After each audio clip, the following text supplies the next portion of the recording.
तुमचे विचार उभे होते आणि काय कसं काय एकंदरीत भाजप उमेदवार मिळत होता अशामध्ये तुम्ही मोर्चा मागणी केली। या मतदारसंघामध्ये भाजप आणि शिवसेना अशी मैत्रीपूर्ण लढत होती आणि या मैत्रीपूर्ण लढतीमध्ये आम्ही विकासाचा मुद्दा घेऊन गेलो होतो। आम्ही टीका केलेली नाही आणि खऱ्या अर्थानं आम्ही भाजपच्या माध्यमातून जी विकासात्मक कामं केलेली होती या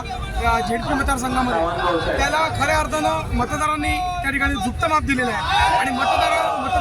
मतदारांनी जे आमच्यावर विश्वास टाकलेला आहे आम्ही सार्थकी राहू आणि खऱ्या अर्थानं कार्यकर्त्यांनी दिवस रात्र तन मन धन टाकून जी मेहनत घेतली त्याचं आम्ही आयुष्यभर मिळवून राहू शकायचं कारण त्यांनी घेतलेलं मेहनतीचं फळ आणि मतदारांनी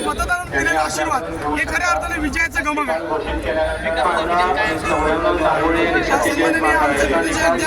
प्रदेशाध्यक्ष भाजपच्या देवेंद्र चव्हाण यांचे विशेष धन्यवाद। त्याचप्रमाणे खासदार आमचे नरेंद्रराव राणे साहेब, पालकमंत्री ज्योतिषी राणे साहेब या सगळ्यांच्या माध्यमातून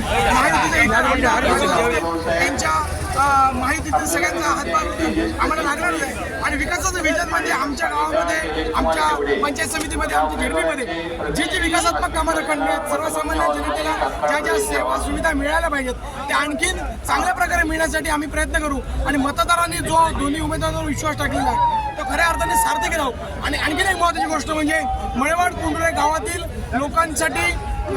मी आणि माझ्या सर्व सहकाऱ्यांनी ग्रामपंचायतच्या माध्यमातून माझ्या सर्व इतर कार्यकर्त्यांनी आमच्या जी मेहनत घेतली होती विकासात्मक काम करण्यासाठी आणि जी कोट्यवधी रुपयाचा निधी या गावामध्ये आणला होता तो खऱ्या अर्थानं त्याच्या पाठीशी ठामपणे राहिल्याने लोकांना विकास हवा आणि लोकांना विकासात्मक केलेला जनतेचे खूप खूप धन्यवाद आहे। जनता ईश्वर आहे त्या ईश्वराला या दोघांनी उमेदवारांकडून या ठिकाणी मी नमस्कार करतो आणि कार्यकर्त्यांना माझा सलाम आहे आणि हा सगळ्यांचा विजय आहे आणि खऱ्या अर्थानं खूप खूप धन्यवाद।